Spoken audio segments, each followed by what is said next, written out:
पहली बार फोन देख रहे हैं। Significance of Lewis symbol. अरे इसका देखिए क्या सिग्निफिकेंस है आपका लुईस सिंबल्स का, मतलब जो हमने बनाए नहीं ये स्ट्रक्चर्स ना, इसका रीजन क्या है बनाने का। तो ये डॉट जो है इससे हम आराम से क्या कैलकुलेट कर सकते हैं, उसकी वैलेंसी कैलकुलेट कर सकते हैं। क्योंकि वैलेंसी मतलब कि उसको स्टेबल होने के लिए कितना चाहिए। जैसे मान लीजिए कि हम बात करें सोडियम की, सोडियम में कितने डॉट्स बने, सिर्फ एक। तो ये हमें समझ में आ रहा है कि इसके पास एक्स्ट्रा कितने इलेक्ट्रॉन होंगे, सिर्फ एक। अगर ये डोनेट कर देगा then it become stable, simple सी बात है। अगर मैं ऑक्सीजन के पास जाऊं तो how many dots are there, 1 2 3 4 5 6। तो 6 डॉट होने का मतलब क्या है, 2 लेगा। कि 2 लेगा तो ये क्या हो जाएगा, 8 हो जाएगा। और 8 हो जाएगा तो देन इट बिकम क्या हो जाएगा, स्टेबल हो जाएगा। तो सोडियम में 1 लगा है, इसका मतलब ये आसानी से क्या कर रहा है, 1 दे रहा। ठीक हो गया। और यहाँ पे जैसे फ्लोरीन है, फ्लोरीन के आउटर मोस्ट में कितने हैं, 7।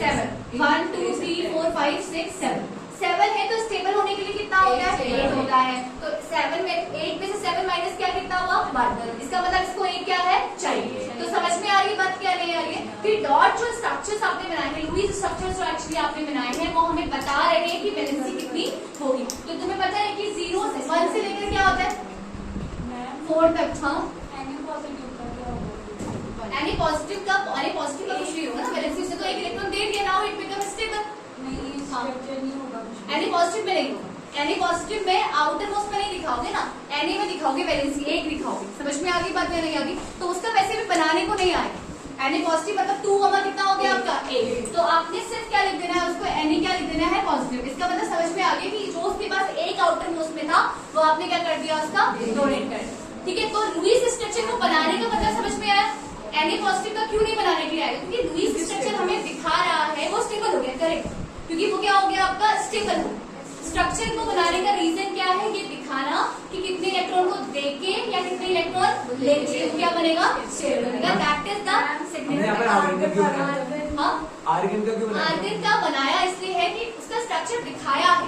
अब उसके बाहर से कितनी आई है बताओ, 8 आ गया। तो उस 8 को देख के तुम्हें कंफर्म हो गया ना, इट इज स्टेबल। तो उसकी वैलेंसी कितनी हो जाएगी, उसको 1 भी इलेक्ट्रॉन नहीं चाहिए इसका मतलब।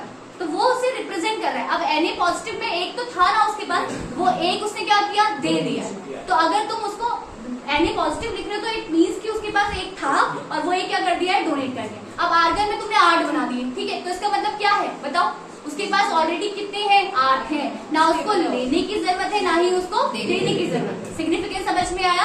अगर जैसे फ्लोरीन के बाहर से 7 है तो उसको 8 बना रहे हैं तो 1 क्या करना पड़ेगा, लेना पड़ेगा। 6 है तो 2 लेने पड़ेंगे, 5 है तो 3 लेने पड़ेंगे। फिर 4 वाला आया, वहां पे आपके 4 की क्या होगी, कोऑर्डिनेशन बॉन्डिंग होगी। 4 लेगा या 4 देगा, ठीक हो गया। उसके बाद 3 वाला क्या करेगा, 3 दे देगा। 2 वाला क्या है, 2 दे देगा। 1 वाला क्या है, 1 दे देगा। आगे बात समझ में या नहीं आ गई। तो that is the significance of Lewis structure. Clear everyone, आगे समझ में। अब अगला लिखिए, दैट्स हो गया, इसमें लिखाना है कुछ सिग्निफिकेंस।